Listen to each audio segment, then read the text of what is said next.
पिता परमेश्वर, इस सुंदर दिवस के लिए हम आपका धन्यवाद करते हैं। पिता परमेश्वर, आपके वचनों के द्वारा जो आप हम लोगों से बात करते हैं उसके लिए हम आपका धन्यवाद करते हैं। पिता परमेश्वर, प्रार्थना करते हैं कि जितने लोग भी आज ये देख रहे हैं या सुन रहे हैं, पिता परमेश्वर, हर एक को आप अपने वचनों से हर एक से आप बातें करिए। पवित्र आत्मा, आप इस संगति का, इस फेलोशिप का कंट्रोल लीजिए। सारा आदर महिमा हम आपको देते हैं, यीशु मसीह के नाम से, आमीन। आज हम पढ़ेंगे सभा उपदेशक, उसका 12वां अध्याय, उसका 14वां वचन। ये ऐसा लिखा है इसमें, क्योंकि परमेश्वर सब कामों और सब गुप्त बातों का, चाहे वे भली हो या बुरी, न्याय करेगा। परमेश्वर सब बातों का। हमको ये नहीं सोचना चाहिए कि हम ये लोगों को देख नहीं रहा। भाई, लोगों को ना दिखे वो बात दूसरी है, लेकिन अगर सब बातें, परमेश्वर को तो सब बातें दिखती हैं ना। इवन जो आज आप सोच रहे हैं वो भी परमेश्वर को पता है, क्योंकि परमेश्वर को हमारे बारे में हमारे जन्म से पहले ही पता था। इसलिए परमेश्वर का वचन यहाँ पे कहता है, परमेश्वर सब कामों और सब गुप्त बातों का, चाहे वो भली हो या बुरी, न्याय करेगा। अगर हम प्रेरितों के कार्य उसका 16 अध्याय और उसका 16 का 30 पढ़ें,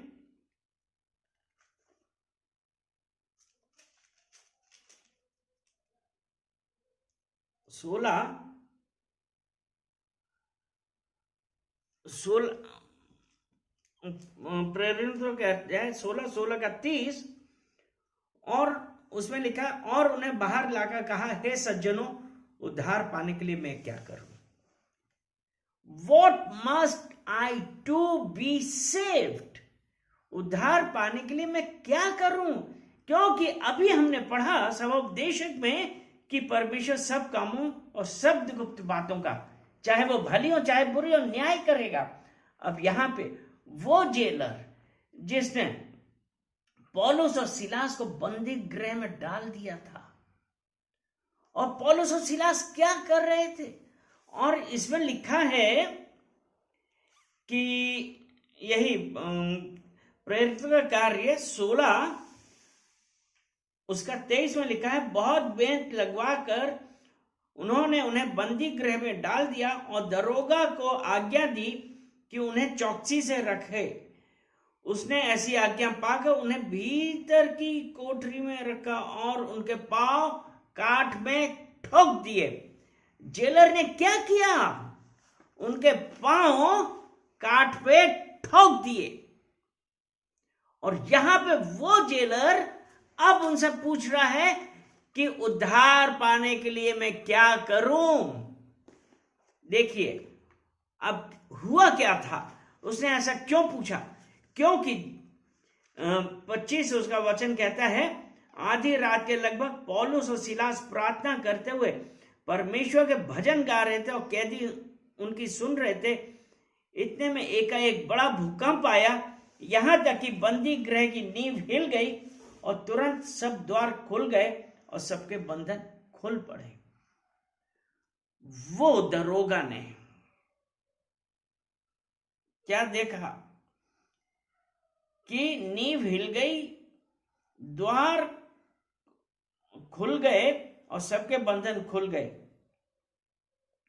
दरोगा जाग उठा, बंदी गृह के दार खुले देखकर समझा कि कैदी भाग गए। उसने क्या सोचा? कैदी भाग गए, परंतु पौलुस ने चिल्लाकर कहा, ऊंचे शब्द से पुकार कर कहा, अपने आप को कुछ हानि ना पहुंचा, क्योंकि हम सब यही हैं। तो वो दरोगा जो यीशु मसीह को नहीं मानता था, अवश्य है कि वो सब दुनियादारी की बातों पे था, लेकिन उसको ये पता था कि परमेश्वर सब कामों और सब गुप्त बातों का, चाहे वो भली हो या बुरी, न्याय करेगा। जब हम ऐसा करते हैं, वो दरोगा ने जब परमेश्वर की महिमा देखी, पौल और सिलास क्या कर रहे थे? भजन गा रहे थे। और कैसे? वो आत्मा से गा रहे थे, क्योंकि परमेश्वर आत्मा है।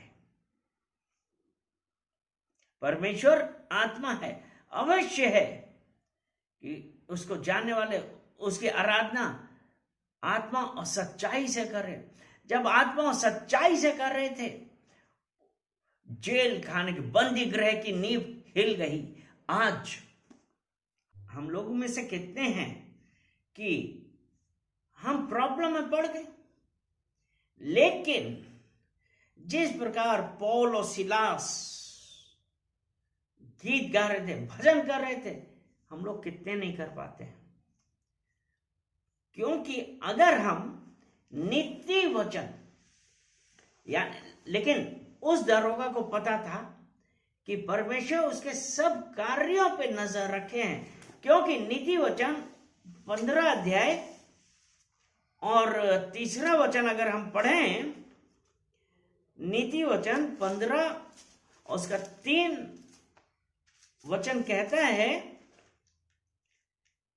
कि यहोवा की आंखें सब स्थानों में लगी रहती हैं, वे बुरे भले दोनों को देखती रहती हैं। तो प्रियजनों, ये मत सोचिए कि परमेश्वर की आंखें नहीं देख रही हैं। मनुष्य नहीं देख सकता है, लेकिन परमेश्वर हर बात देख रहा है। वो दरोगा जिसने पौल और सिलास को जेल खाने में डाल दिया था, और जब उसने यह आश्चर्यजनक कार्य देखा कि जेल खाने की दीवारें खुल गई, नींव हिल गई, बंदी गृह के सब द्वार खुल गए, तो क्या वो परमेश्वर, अगर जब हम उसकी आराधना करते हैं, वो हमारी सुनता है। इसीलिए अब वो दरोगा ने पूछा कि मैं उद्धार पाने के लिए क्या करूं? यही कहा ना, हे सज्जनों, उद्धार पाने के लिए मैं क्या करूं? क्योंकि हम लोग, वो दरोगा सब दुनिया भर की बातों पे था, इधर से उधर जा रहा था, सब वो कार्य करता था जो परमेश्वर के राज के लिए ठीक नहीं थे। और उसको एक वचन हम पढ़ते हैं, उसने ये अवश्य ही सुना होगा, यशाया 48 और उसका 22वां वचन। इसमें लिखा है, दुष्टों के लिए कुछ शांति नहीं। यहोवा के यही वचन है। वो दरोगा, अब आप सोच लीजिए, उस दरोगा ने कितना मारा पीटा, उनको जेल खाने के अंदर डाल दिया, हाथ पैरों में बेड़ियां लगा दी, बंधन में डाल दिए। उसने वचन सुना था, दुष्टों के लिए कुछ शांति नहीं है। यहोवा का यही वचन है। हम लोगों में से कितने लोग हैं शांति चाहते हैं, शांति मांग रहे हैं, शांति मांग रहे हैं, क्योंकि शांति हमारे पास नहीं है। क्यों नहीं है? क्योंकि हमारा परमेश्वर के साथ रिलेशन नहीं। हम कितनी देर परमेश्वर के साथ संगति कर रहे हैं, हमारा मेल मिलाप कितने लोगों के साथ है। एक हमारे लिए जानना कितना जरूरी है कि हमारा मेल मिलाप किसके साथ है, हमारा परमेश्वर के साथ कैसी संगति है, हम परमेश्वर के वचन कितनी देर पढ़ते हैं, क्या हम कलीसिया जाते हैं। ये सब चीजें हैं जो काउंट करती हैं, क्योंकि दुष्टों के लिए कुछ शांति नहीं। आप शांति मांग रहे हैं, लेकिन आपके पास शांति मिलती ही नहीं। क्यों? क्योंकि परमेश्वर के साथ हमारा संबंध नहीं है। हम इन सांसारिक चीजों में व्यस्त हैं। इसलिए हमको अभी क्या करना है, जैसे लूका उसका 18 अध्याय और उसका 13 वचन हम पढ़ते हैं, उसमें क्या लिखा है? लूका 18, परंतु इसमें ऐसा लिखा, परंतु चुंगी वाले ने दूर खड़े होकर स्वर की ओर आंखें उठाना भी ना चाहा, वरन अपनी छाती पीट पीट कर कहा, हे परमेश्वर, मुझ पापी पर दया कर। हे परमेश्वर, मुझ पापी पर दया कर। क्या आप इस बात को मानते हैं कि वो टैक्स कलेक्टर, वो चुंगी लेने वाला परमेश्वर की ओर नहीं देख रहा था, वरन आंख उठाना, वरन अपनी छाती पीट पीट कर कह रहा था, परमेश्वर मुझ पापी पर दया कर। उसको पता था जो कार्य वो कर रहा है बेईमानी का है, और वो यहां पे चिल्ला रहा है, मुझ पापी पर दया कर। परमेश्वर की तरफ नहीं देख रहा था। क्यों? उसके अंदर भय था। उसको ये पता था कि वो परमेश्वर की ओर देखने लायक नहीं है, इसलिए वो कह रहा था, इस दुष्ट पर दया कर, मैं पापी हूं। आज हम लोग कितने हैं जो ये परमेश्वर से कह रहे हैं कि परमेश्वर मुझ पर दया कर, मुझ पापी पर दया करिए। क्या आप हम कहते हैं कभी, हे परमेश्वर मुझ पापी पर दया कर? आप एक चीज जान लीजिए,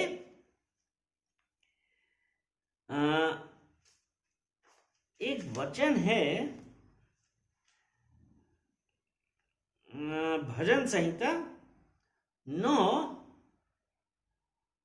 और उसका 17वां वचन, उसका फर्स्ट ही पार्ट पढ़ेंगे।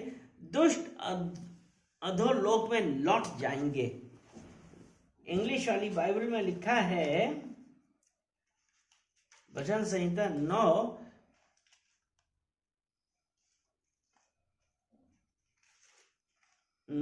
और उसका 17वां वचन, The wicked shall be turned into hell। उसने पढ़ा था कि दुष्ट लोग अधोलोक में लौट जाएंगे, will turn into hell। आप अगर ये सोचते हैं कि आप पापी नहीं हैं, नहीं, अगर हम रोमियो की पत्री और उसका 3 और उसका 23वां वचन पढ़ें, उसमें ऐसा लिखा है, इसलिए कि सबने पाप किया है और परमेश्वर की महिमा से रहित है। सबने पाप किया है। परमेश्वर के पास जाने के लिए हमको क्या करना है? हमको रिपेंट करना है, क्योंकि परमेश्वर सब कामों का और सब गुप्त बातों का, चाहे वो भली हो या बुरी हो, न्याय करेगा, क्योंकि परमेश्वर की आंखें सब तरफ लगी हुई हैं। नीति वचन अभी हम लोगों ने पढ़ा ना कि परमेश्वर की आंखें सब तरफ लगी हुई हैं। तो इसलिए आज हमको क्या करना है? चलिए हम लोग रिपेंट कर रहे हैं, क्योंकि नीति वचन 15:3 में यही लिखा है, यहोवा की आंखें सब स्थानों में लगी रहती हैं, वह बुरे भले दोनों को देखती रहती है। हम धन्यवाद देते हैं कि परमेश्वर ने आज अपने वचनों के द्वारा हम लोगों से बातें करी और ये बताया कि जब हम परमेश्वर की ओर फिरेंगे, अपने बुरे कामों से फिरेंगे और परमेश्वर की ओर देखेंगे और पश्चाताप करेंगे, परमेश्वर हमें माफ कर देगा। चलिए प्रार्थना करते हैं। धन्यवाद धन्यवाद धन्यवाद पिता परमेश्वर, हम आपका धन्यवाद करते हैं इन सुंदर वचनों के लिए कि आपने अपने इन वचनों के द्वारा हम लोगों से बातें करी और बतलाया कि आपकी आंखें हमारे सब तरफ लगी रहती हैं, वो हमारे हर सही काम और हर बुरे काम दोनों को देखती रहती हैं। पिता परमेश्वर, हम पश्चाताप करते हैं, अपनी हर गलत बातों के लिए आपसे क्षमा मांगते हैं, गलत सोच के लिए आपसे क्षमा मांगते हैं और कहते हैं परमेश्वर मुझ पर दया करिए। सारा आदर महिमा हम आपको देते हैं, यीशु मसीह के नाम से। आमेन, आमेन एंड आमेन।